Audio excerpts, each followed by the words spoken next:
इसका question bank मैंने एक बनाया है, खुद से लिखा हुआ है, उसको आप देख सकते हैं। वो इंपॉर्टेंट क्वेश्चंस है, वो मैं डिस्क्रिप्शन बॉक्स में अटैच कर दूंगी। और जो भी आपकी क्वेरीज हों वो प्लीज़ प्लीज़ प्लीज़ मुझे कमेंट बॉक्स में कमेंट करके पूछ लीजिएगा। Hello everyone, this is Shubhi Shukla and this is your own channel master study club. Today we will discuss about economics chapter 1, that is development part 2.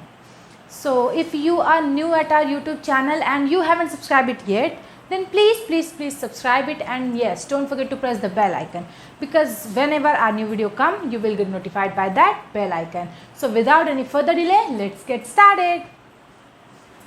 Our today's topic is income and other criterias.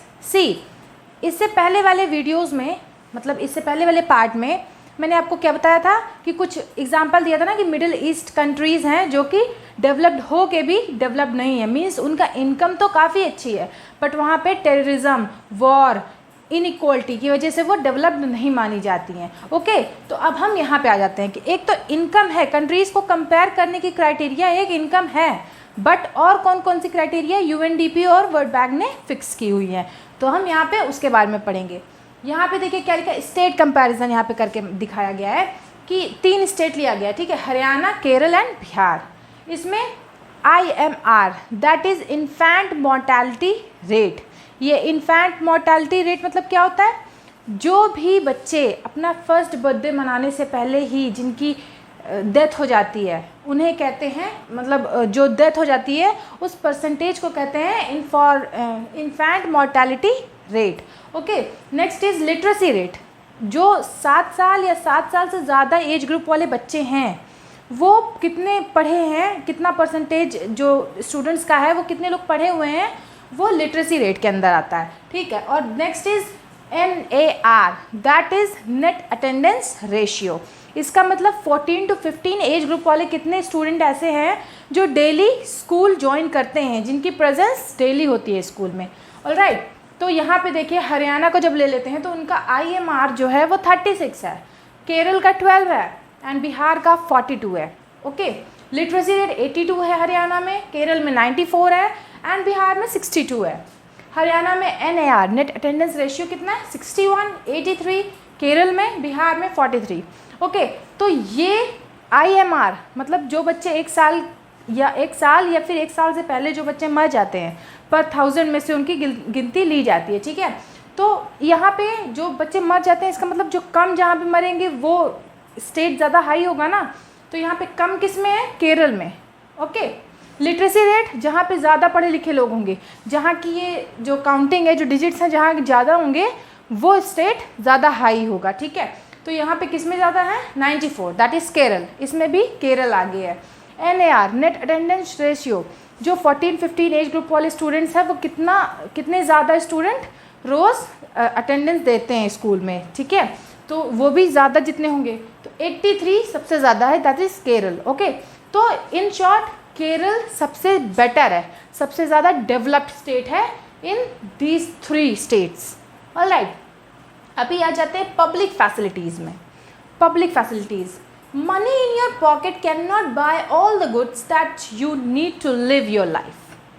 Okay, इसका मतलब क्या हुआ कि हमारे जेब में जो पैसा है उससे हम सारी चीज़ों को पूरा नहीं कर सकते या सारी चीज़ों को खरीद नहीं सकते जो हमें जीवन जीने के लिए चाहिए, जिनकी ज़रूरत होती है हमें, ठीक है, सर्वाइव करने के लिए।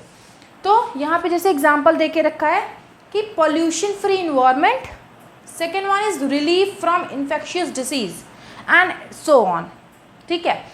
अगर हमारे पास पैसा है, जैसे एग्जांपल लेते हैं दिल्ली का, दिल्ली, महाराष्ट्र, बट इंडिया में सबसे ज़्यादा दिल्ली में है ना, पोल्यूटेड सिटी दिल्ली है, तो दिल्ली का एग्जांपल ले लेते हैं। वहाँ पे आपके पास कितना भी पैसा हो, आप करोड़पति क्यों ना हो, बट आप वहाँ पे ये पॉल्यूशन फ्री इन्वायरमेंट ला पाओगे? बिल्कुल नहीं। आप कितने भी करोड़पति हो बट आप ये चीज़ वहाँ पे नहीं अवेल कर सकते हो। नेक्स्ट क्या है, रिलीफ फ्रॉम इन्फेक्शियस डिसीज़। जब भी कोई इन्फेक्शियस डिसीज़ आ जाता है, जैसे कि आप इस कोरोना को ले सकते हो, कोविड-19 पैंडमिक को, ठीक है, इसका एग्जांपल ले सकते हो, तो ये क्या आप कितने पैसे से खरीद सकते हो? इससे आप बच सकते हो पैसे से? बिल्कुल नहीं ना। तो यही लिखा है कि पब्लिक फैसिलिटीज़ जो हैं ये भी मैटर करती हैं कंपैरिजन में, ठीक है, डेवलप कंट्री होने में या फिर नहीं होने में। ये एक बहुत इंपॉर्टेंट क्राइटेरिया है। ठीक है। तो पब्लिक फैसिलिटी मतलब समझ में आ गया ना कि आपके पास कितनी भी इनकम हो, कितना भी पैसा हो, बट आप कुछ चीज़ें ऐसी होती हैं जो इंसान की ज़रूरत होती है ज़िंदा रहने के लिए, सरवाइव करने के लिए अर्थ पे, बट वो पैसों से नहीं खरीदी जा सकती है। ऑलराइट, अब next, why Kerala has such low IMR, that is infant mortality rate.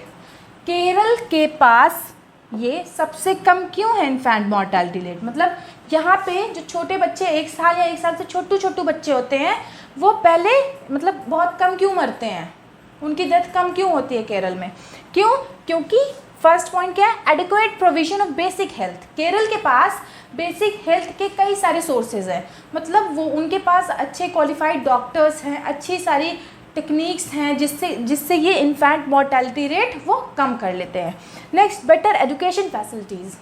वहाँ जो एजुकेशन फैसिलिटीज़ हैं, जो स्कूल्स हैं, कॉलेजेस हैं, वो अच्छे हैं और वहाँ पे एजुकेशन भी अच्छी पढ़ाई जाती है। वहाँ पे काफ़ी अच्छे और क्वालिफाइड प्रोफेसर्स एंड टीचर्स होते हैं, ठीक है। नेक्स्ट क्या है? Better clinics and hospitals.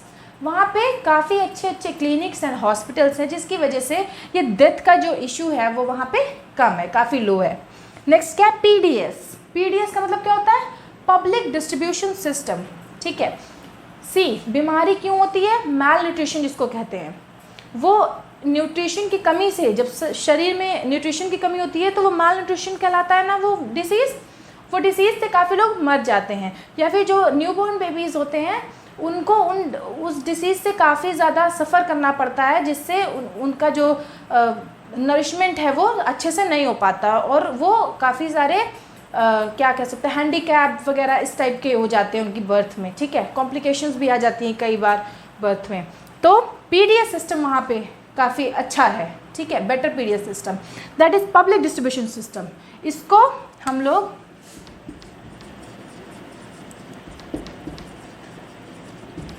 Ration shops भी कह सकते हैं। जैसे जो गरीब लोग हैं, जो इतना ज़्यादा अफोर्ड नहीं कर सकते हैं कि महंगी चीज़ें लेके खा सके, खरीद सके, ठीक है, तो उनके लिए गवर्नमेंट ने क्या किया हुआ है? PDS, पब्लिक डिस्ट्रीब्यूशन सिस्टम को बनाया गया है वहाँ के लिए, ताकि गरीब लोग जो हैं उनको भी वो न्यूट्रिशन मिल पाए, ठीक है, ताकि वो भी खाना खा सकें, वो भी अच्छे से रह सकें, वो भूख के मारे तो एटलीस्ट नहीं मरे, ठीक है। तो यहाँ पे क्या होता है, जैसे 2 रुपये किलो में गेहूँ आटा मिल जाता है, 1 रुपये किलो में चावल मिल जाता है, ठीक है। तो इस टाइप का, ताकि गरीबों को भी न्यूट्रिशन पूरा मिल सके। नेक्स्ट क्या है? BMI क्या है? यही माल न्यूट्रिशन या फिर जो एक हेल्दी इंसान को टेस्ट करने का तरीका है, ठीक है। BMI क्या होता है? बॉडी मास इंडेक्स, मतलब हमारी शरीर न्यूट्रिशन से भरी हुई है या नहीं है, ठीक है। हम माल नरिश्ड हैं या फिर नहीं है, वो इससे पता चलता है। और इसका कैलकुलेशन करने का तरीका क्या है, इसका मेथड क्या है? That is weight in kg and upon height square. Height metre में होना चाहिए, वेट kg में होना चाहिए, हाइट मीटर में होना चाहिए। और इसका फॉर्मूला क्या है? वेट अपॉन हाइट का स्क्वायर, ठीक है। अब यहाँ पे देख लेते हैं, जो भी ये इस फॉर्मूले से जो भी डिजिट निकली, जो भी एक फिगर आया, ठीक है, तो उसको हम लोग कैसे पता करेंगे कि हम लोग ओवर वेट हैं, अंडर वेट हैं या फिर फिट हैं, हेल्दी रेंज में हैं। तो यहाँ पे वो चार्ट भी मैंने दिया है, एक नॉर्मल जनरली मतलब ये होता है। BMI अगर 18.5 से कम है तो वो अंडर वेट होगा। BMI अगर 25 से ज़्यादा है तो वो ओवर वेट होगा।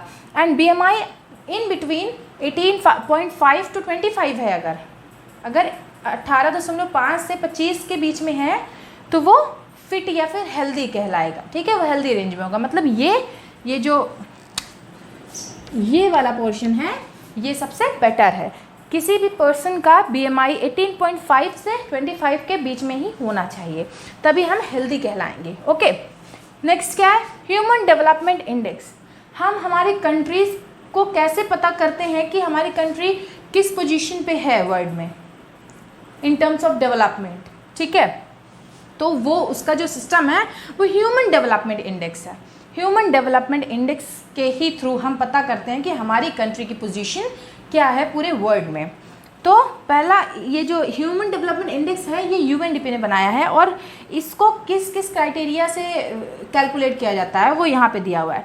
First is per capita income, that is average income, ठीक है। नेक्स्ट हेल्थ, हेल्थ किस कंट्री या फिर किस स्टेट की हेल्थ ज़्यादा अच्छी है। नेक्स्ट एजुकेशन, कहाँ एजुकेशन फैसिलिटी अच्छी है। लिटरेसी रेट, कहाँ के लोग ज़्यादा पढ़े लिखे हैं। नेक्स्ट लाइफ एक्सपेक्टेंसी रेट, ये देखो यहाँ पे एक ये न्यू टर्म आया है। लाइफ एक्सपेक्टेंसी रेट क्या होता है? Life expectancy rate is the average expected length of life of a person at the time of birth. मतलब एक एवरेज अनुमानित लेंथ ऑफ लाइफ, जो कि एक देखो अगर कोई एक बच्चा मतलब कोई एक न्यू बॉर्न बेबी होता है तो उस टाइम पे उसका जो भी एक एवरेज लाइफ हम लोग लेके चलते हैं, मीन्स वो कितने साल तक जिएगा, ठीक है, ज़िंदा रहेगा, उसको कहते हैं दिस लाइफ एक्सपेक्टेंसी रेट। और इंडिया की बात करें तो इंडिया की अभी की जो लाइफ एक्सपेक्टेंसी रेट है वो नियरली 68 ईयर्स है। मतलब यहाँ के लोग एवरेज लेके चलते हैं तो तब की बात ये बताई जा रही है कि एवरेज में ये 68 ईयर्स है। ऑलराइट, नेक्स्ट आ जाते हैं हम लोग। हाँ, ये हमारी इंडिया, ये एक शॉकिंग न्यूज़ है, ठीक है। देखिए आप, इंडिया जो है वो 188 कंट्रीज़ में उसकी पोजीशन 130 है according to human development index. HDI के अकॉर्डिंग हमारी जो इंडिया है, जो हमारी कंट्री है, वो 188 कंट्रीज़ में से 130 पोजीशन पे है, ठीक है। और जो कि एक श्रीलंका है, श्रीलंका 73 पोजीशन पे है आउट ऑफ 188 कंट्रीज़, ठीक है। जबकि इंडिया की पॉपुलेशन ज़्यादा है, श्रीलंका बहुत छोटू सा देश है, ठीक है। यहाँ पे बहुत थोड़ा सा, इवन कि जब आप यूपी को भी छोटे छोटे पार्ट्स में डिवाइड कर दोगे तो आपको एक श्रीलंका मिलेगा। तो वहाँ जो भी है, वहाँ का जो डेवलपमेंट है वो कई गुना ज़्यादा अच्छा है हमारे इंडिया से। ऑलराइट, तो उसकी पोजीशन जो है वो 73 है एंड इंडिया की 130 है out of 188 countries. Okay, next is sustainable development. Sustainable development, जैसा कि आप लोगों को ये इस टर्म से ही पता चल रहा है, सस्टेन करने के लिए, सर्वाइव करने के लिए। ऑलराइट, तो ये सस्टेनेबल डेवलपमेंट, हमको जो सर्वाइव करने के लिए जो डेवलपमेंट करने होते हैं जिससे कि हम सर्वाइव कर पाएँ। ओके, तो इसको देख लेते हैं कि ये क्या होता है। Using resources without sacrificing future needs. हम लोगों को जो भी हमारे पास रिसोर्सेज हैं अर्थ में, जो भी हमारे पास रिसोर्सेज अवेलेबल हैं, उसको इस कैटेगरी में यूज़ करना कि वो हमारे आने वाले फ्यूचर जनरेशन के लिए कम ना पड़े, ठीक है। हमको उसको ओवर यूज़ नहीं करना है, उसको एग्जॉस्ट नहीं करना है, हमें लिमिटेड यूज़ करना है। आपकी बुक में एक ये कोटेशन भी दी हुई है कि what we have used these resources we have not inherited from our forefathers, even we have borrowed it from our grandchildren। Okay, मतलब हमारे पास जो रिसोर्सेज हैं, हम जिन रिसोर्सेज को यूज़ कर रहे हैं वो हमने हमारे पूर्वजों से नहीं मिली है, वो हम अपने ग्रैंड चिल्ड्रन से उधार लिए हुए हैं, ठीक है। तो उस तरीके से हमको इस रिसोर्सेज को यूज़ करने होते हैं, ठीक है। अभी आ जाते हैं renewable resources and non renewable resources. Renewable resources क्या होता है? जैसे कि नाम से क्लियर है कि रिन्यू हो सकें जो, ठीक है, जो रिन्यू हो सकें, जो फिर से बनाए जा सकें, जो देखो इसमें लिखा है these can be replenished by nature itself, जो कि जो प्रकृति वापस से उसको बना सके खुद से, ठीक है, वो हो जाते हैं रिन्यूएबल रिसोर्सेज। और जो नहीं बन सकते दोबारा वो हो जाते हैं नॉन रिन्यूएबल रिसोर्सेज, जो रिन्यू नहीं हो सकते फिर से, वो नॉन रिन्यूएबल रिसोर्सेज। इसका एग्जांपल ले लेते हैं रिन्यूएबल रिसोर्सेज का, वाटर एंड सनलाइट। वाटर है, जितना वाटर हम कंज्यूम करते हैं वो रेन के थ्रू हम लोगों को वापस मिल जाता है, वो नेचर हमें वापस दे देती है। तो ये एक क्या हो गया, रिन्यूएबल रिसोर्स हो गया कि हम जितना यूज़ करते हैं वो हमें वापस कर देती है। बट यहाँ पे एक शर्त है कि हमें इस वाटर का ओवर यूज़ नहीं करना है, क्योंकि जितना रेन चार्ज कर सकती है वाटर टेबल को, हमें उतना ही यूज़ करना है, अदरवाइज़ फिर वाटर की भी कमी होने लगेगी, ठीक है। तो हमें किसी भी रिसोर्सेज का ओवर यूज़ नहीं करना है, रिन्यूएबल रिसोर्सेज को भी लिमिटेड ही यूज़ करना है, जितनी ज़रूरत है बस उतना ही यूज़ करना है, फालतू में उसको वेस्ट नहीं करना है। सनलाइट, हम जितनी भी सनलाइट लेते हैं, जितना भी सनलाइट को यूज़ करते हैं, वो कभी कम नहीं पड़ती है, क्योंकि वो रिन्यूएबल रिसोर्स है, नेचर हमें वापस दे देती है। नॉन रिन्यूएबल रिसोर्स का एग्जांपल है कोल एंड क्रूड ऑयल। कोल जो है वो हमें कितने मिलियन ईयर्स लगते हैं बनाने में, और क्रूड ऑयल भी कितने मिलियन ईयर्स, मतलब वो बहुत जल्दी नहीं बनता है। हमारी कितनी सारी जनरेशन्स बर्थ लेती हैं, फिर डेड हो जाती हैं, उसके बाद जाके ये रिन्यू हो पाते हैं, वो भी कोई कंफर्मेशन नहीं है इस चीज़ का। ठीक है, तो ये तो हमें बिल्कुल ही कम यूज़ करना चाहिए, ज़रूरत से भी कम मैं तो कहूँगी। ऑलराइट, तो ये था डेवलपमेंट चैप्टर 1 इकोनॉमिक्स का, जो कि आज कंप्लीट हो चुका है।